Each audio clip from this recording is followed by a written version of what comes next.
যারা গণহত্যা সংগঠন করেছেন পারপিট্রেটর হিসাবে তাদের সকলকে আইনের আওতায় আনতে হবে। আমরা আইন হাতে তুলে নেওয়ার পক্ষে নই। প্রতিহিংসার রাজনীতি আমরা চাই না, প্রতিশোধের রাজনীতিও আমরা চাই না। আপনারা যোদ্ধা, বলা হয় যে আইনি লড়াই, লড়াই কে করে? যে যোদ্ধা সেই তো লড়াই করে। এই যুদ্ধের ব্যাপারে আল্লাহ তাআলার ফায়সালা কি? আউযু বিল্লাহি মিনাশ শাইতানির রাজিম, আল্লাহু ইয়া'মুরুকুম বিল আদলি ওয়াল ইহসান। আল্লাহ তাআলা হুকুম করছেন, নির্দেশ দিচ্ছেন, তোমরা যেন সমাজে ন্যায় বিচার এবং সম্প্রীতি স্থাপন করো। ন্যায় বিচারটা আগে এসেছে, ইহসানটা পরে এসেছে। ইহসান কারো দাবি নয়, কারো অধিকার নয়। ইহসান কাউকে অতিরিক্ত ভালোবাসা অথবা তার কল্যাণ কামনা করা, কিন্তু ন্যায় বিচার এটা আমার প্রাপ্য। এই যে গণহত্যা হয়ে গেল, এই গণহত্যাকারী যারা, এর মাস্টার মাইন্ড যারা, সুপ্রিম কমান্ড রেসপন্সিবিলিটি যাদের উপর পড়ে এবং যারা গণহত্যা সংগঠন করেছেন পারপিট্রেটর হিসাবে তাদের সকলকে আইনের আওতায় আনতে হবে। আমরা আইন হাতে তুলে নেওয়ার পক্ষে নই। প্রতিহিংসার রাজনীতি আমরা চাই না, প্রতিশোধের রাজনীতিও আমরা চাই না, কিন্তু অন্যায়ের প্রতিকার আমরা চাই। সমাজে ন্যায় বিচার প্রতিষ্ঠিত হোক, তা আমরা চাই। এরা যদি রক্ষা পেয়ে যায় তাহলে আগামীতে এই রাস্তা খোলা থাকবে। আর কিছুদিন পরপরই এইরকম গণ অভ্যুত্থানের প্রয়োজন হবে। আমরা আল্লাহর কাছে দোয়া করি এটি যেন বাংলাদেশের জনগণের জন্য শেষ গণ অভ্যুত্থান হয়, আর যেন এত রক্ত ঢেলে দেওয়ার প্রয়োজন না হয়।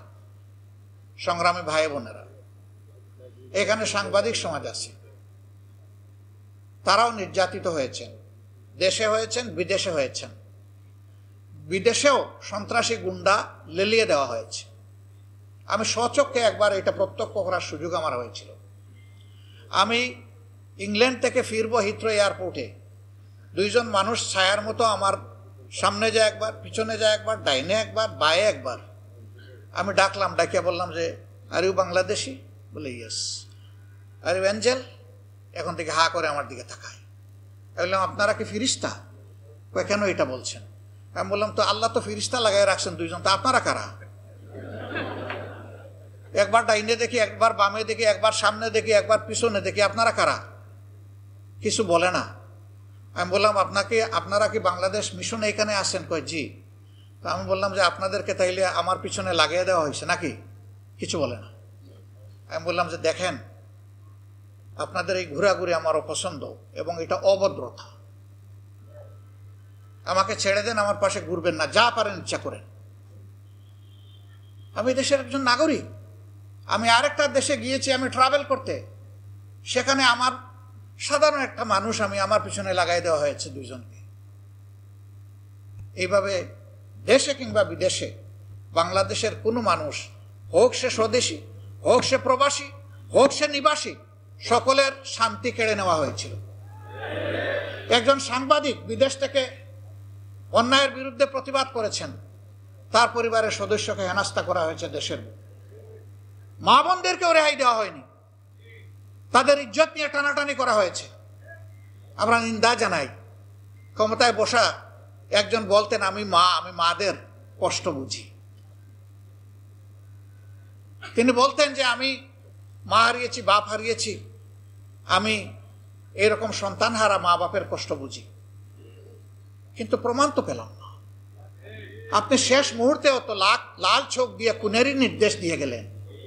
শেষ মুহূর্ত পর্যন্ত আপনি কামড় দিয়ে চেষ্টা করলেন মানুষ খুন করে যত হাজার হোক, লাখ হোক, আপনাকেই ক্ষমতায় থাকতে হবে। কেন আপনাকেই থাকতে হবে? কেন? আপনারা বলছেন যে আমরা দেশকে উন্নয়নের রোল মডেল বানিয়েছি বিশ্বের বুকে, বিশ্ব এখন আমাদেরকে হিংসা করে আমাদের উন্নয়ন দেখে। আরো বলতেন আমরা এখন উন্নয়নের মহাসড়ক, মোটরওয়েতে আমরা উঠে গেছি। আজকে কি অবস্থা জাতির? সবগুলা ব্যাংক, আর্থিক প্রতিষ্ঠান একদম ফুকলা এবং ধ্বংস করা হয়েছে। বাঘ বাটুরা করে মা খালা, ভাই বোন সবার মধ্যে বানরের পিঠা ভাগাভাগি করা হয়েছে। আজকে মাঝে মাঝেই শুনতে হয় ব্যাংকের সর্বোচ্চ গার্জিয়ান ব্যক্তিটি বলেন যে কোনো সময় কয়েকটা ব্যাংক বন্ধ হয়ে যেতে পারে। কাদের কারণে? এরা কারা? প্রত্যেকটি দেখবেন যে শাড়ির নিচে লুকানো ছিল। এদেরকে ইমিউনিটি দেওয়া হয়েছে। সবচাইতে বড় ডাকাতের ব্যাপারে কোনো তদন্ত যাতে না হয়, সুপ্রিম কোর্ট কিভাবে তার উপরে এমবার্গো দিল আমরা বুঝলাম না। তার বিরুদ্ধে কোনো তদন্ত চলবে না। এটা কি কোনো কোর্ট? এটা তো টেনিস কোর্ট নয় যে আপনি জাতিকে নিয়ে খেলবেন। এটা তো অ্যাপেক্স কোর্ট। এখানে তো আইন অনুযায়ী চলবে, কিন্তু আইনকেও দালালির চরম সীমায় নিয়ে যাওয়া হয়েছিল। এই জন্য আইন অঙ্গনে দাঁড়ায় একজন বিচারপতি বলতে পারেন যে আমরা শপথবদ্ধ রাজনীতিবিদ। আপনার যদি রাজনীতি করার ইচ্ছা থাকে তো আপনি ওই গাউনটা ছেড়ে চলে আসেন। আপনি বেঞ্চে বসেন কেন? আপনি বারে এসে বসেন। বারে থেকে আপনি রাজনীতি করলে আপনাকে কেউ নিষেধ করবে না, কিন্তু যতক্ষণ পর্যন্ত আপনি বেঞ্চে বসে থাকবেন আপনি কথা বলার কোনো অধিকার রাখেন না। এর বিরুদ্ধে আইনজীবীরা যারা প্রতিবাদ করেছিল মামলা তাদের বিরুদ্ধে হয়েছে। যেখানে এই বিচারপতির 1 সেকেন্ড এই কথা বলার পরে তার আসনে বসার নৈতিক এবং আইনগত বৈধতা তিনি হারিয়েছেন, তার চলে যাওয়া উচিত ছিল, তাকে প্রোটেকশন দেওয়া হয়েছে। আর প্রতিবাদ যারা করেছেন অন্যায়ের তাদের বিরুদ্ধে মামলা দায়ের করা হয়েছে। সবসময় আমরা শুনতাম বিচার বিভাগ স্বাধীন, আমরা শুনতাম কেউ আইনের ঊর্ধ্বে নয়, আইন সবার জন্য সমান। এখন একটু সমান হবে ইনশাআল্লাহ। আইনটা কেমন সমান তখন তো বুঝেন নাই, এখন যার যার প্রাপ্য ন্যায় অনুযায়ী আপনাদের বোঝা উচিত আমরা মনে করি। তবে হ্যাঁ, আমরা যে কোনো জুলুমের বিরুদ্ধে। মামলা যারা করবেন তাদের প্রতি আমাদের অনুরোধ, বুঝে শুনে করবেন। একটা মানুষকে অন্যায়ভাবে মামলার আসামি বানাবেন না। 100টা পাপীর সাথে একজন নিষ্পাপ মানুষকে যদি জুড়ে দেন আপনি চরম জুলুম করলেন। এই কাজ করা হোক এটা আমরা চাই না। মামলা নিয়ে কোনো অন্য কিছু করা হোক এটা আমাদের একেবারেই অপছন্দ।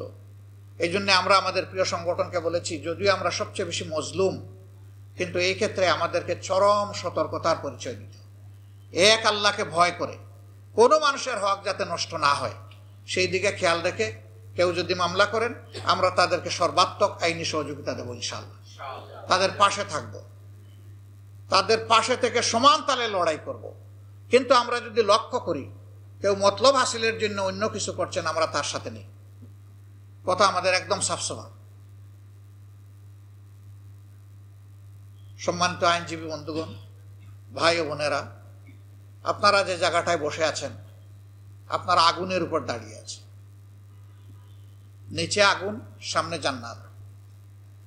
আল্লাহ রাব্বুল আলামিন যাদেরকে অগ্রিম জান্নাতের সুসংবাদ দিয়েছেন,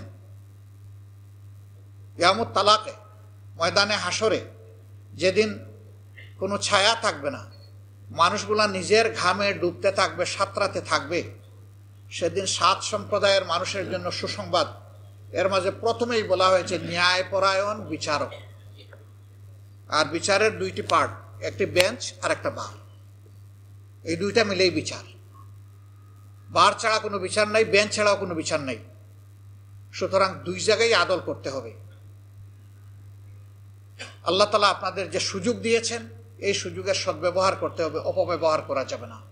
দুনিয়ার কোনো লোভে, অর্থের লোভে, পদের লোভে, পদের গরমে, অর্থের গরমে কাউকে হেরাস করা যাবে না।